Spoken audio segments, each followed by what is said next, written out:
नमस्कार, मैं कृष्ण शर्मा और इसमें समय हो रहा है 6 बजे को 15 मिनट बाकी है। सुबह का समय हो रहा है 19 अगस्त 2026।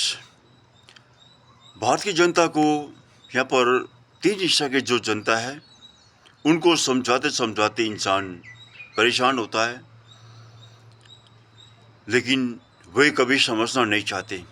आज जितने भी यहाँ दंगा फसाद हो रहा है, एक दूसरे को मारा जा रहा है, नारियों को पीटा जा रहा है, बच्चे को बलात्कार किया जा रहा है, उनको गाड़ी में पीटा लेके जा रहा है, रास्ते से उठाया जा रहा है, घर से उठाया जा रहा है, हर जगह बलात्कार हो रहा है, हर जगह में उनको मारा जा रहा है, हत्या किया जा रहा है, बुजुर्गों को मारा जा रहा है।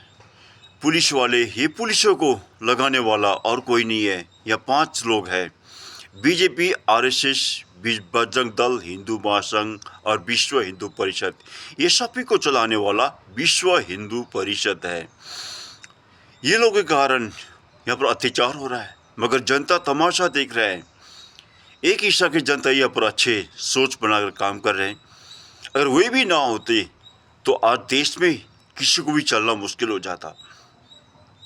मगर 3 हिस्सा की जनता, उनके लिए अच्छा कहो तो बुरा समझने वाले हैं, लेकिन इनमें हमारे ऊपर कोई नहीं पड़ेगा, क्योंकि हमारा मकसद बनता है कि इंसान होने के नाते धर्मशास्त्र बाइबल में हमें ये कहा गया है कि इंसान तो इंसान होगा, गलती दिखा दे। अगर नहीं दिखाया ये तो अपने अधर्म में मरेंगे ही, इसका लेख मैं तेरे से लूँगा, क्योंकि तूने जानते हुए भी नहीं कहा। इसीलिए हमें बार बार कहना पड़ता है। इंसान को मैं ये भी कह रहा हूँ, ईसाई होना ही काफ़ी नहीं है, संतान होना ही काफ़ी नहीं है, उनको परमेश्वर ने दिया हुआ वचन पालन करना चाहिए। आज यहाँ पर ईसाइयों में सबसे पहले तो मैं देखता हूँ कि एकता नहीं है, सिर्फ मुख से कहते हैं हम एकता है, प्रेम करते हैं, और उनके कभी भी उनके अंदर प्रेम नहीं आया। प्रेम होता, मैं बार बार कह रहा हूँ, 47,000 गिरजा का नाम नहीं बनता, और एक ही घर में परिवार में भेदभाव नहीं होते, और इतनी सारी गिरजा नहीं बनता। और दूसरी बात तो, एक पास्टर दूसरी पास्टर का विरोध नहीं करता, एक मंडली की दूसरा मंडली विरोध नहीं करता। आज वही हाल हुआ यहाँ पर। नीचे थोड़ा एक गिरजा है, ऊपर वाले कहता वो हमारा नहीं है, नीचे वाला ऊपर को कहता वो हमारा नहीं है, तो इसमें कैसे प्रेम दिखाएंगे? ऐसे लोग हैं।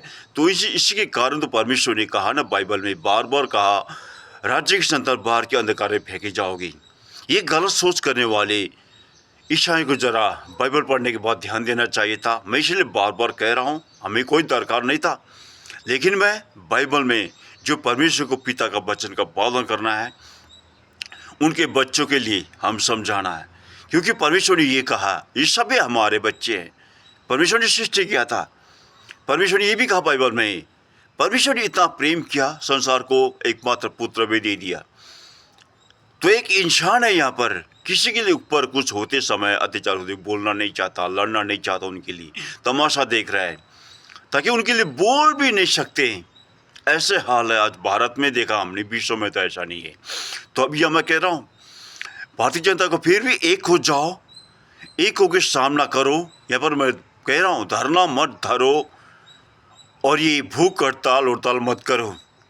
ये करने से कोई फ़ायदा नहीं। सीधा उन लोग कंपनियों को, बड़े बड़े जितने भी मुकेश अंबानी का जितनी भी कंपनी है, रिलायंस से लेकर, ये सब कुछ ख़त्म कर देना चाहिए, जला दो, और भारतीय कानून को भी जला दो, और नेताओं को किसी को भी छोड़ना नहीं चाहिए।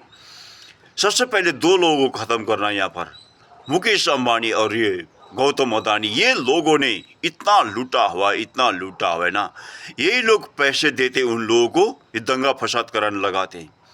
पुलिस भी एक हिस्से के पुलिस अच्छे, उनको भी परिवार चलाने के लिए दबाव में पड़ना पड़ता है, और 3 हिस्सा के पुलिस जितने भी दंगा फसाद कर रही है, 3 हिस्सा के पुलिस है।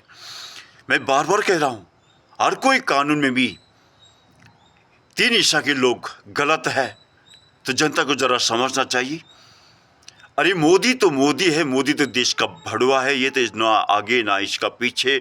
माँ का बेटा होने से का पत्नी का पति होने से का जनता का क्या होगा, देश का क्या होगा? यही सबसे बड़ा गद्दार है।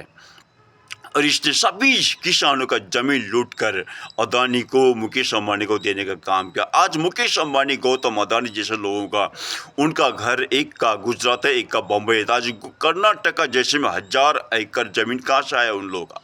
ज़रा सोचने की बात है जनता को। फिर भी सोचो, सीखो। अगर नहीं सीख पाओगे, एक नहीं हो पाओगे, कल के दिन में कोई भी बचना मुश्किल हो जाएगा, याद करना।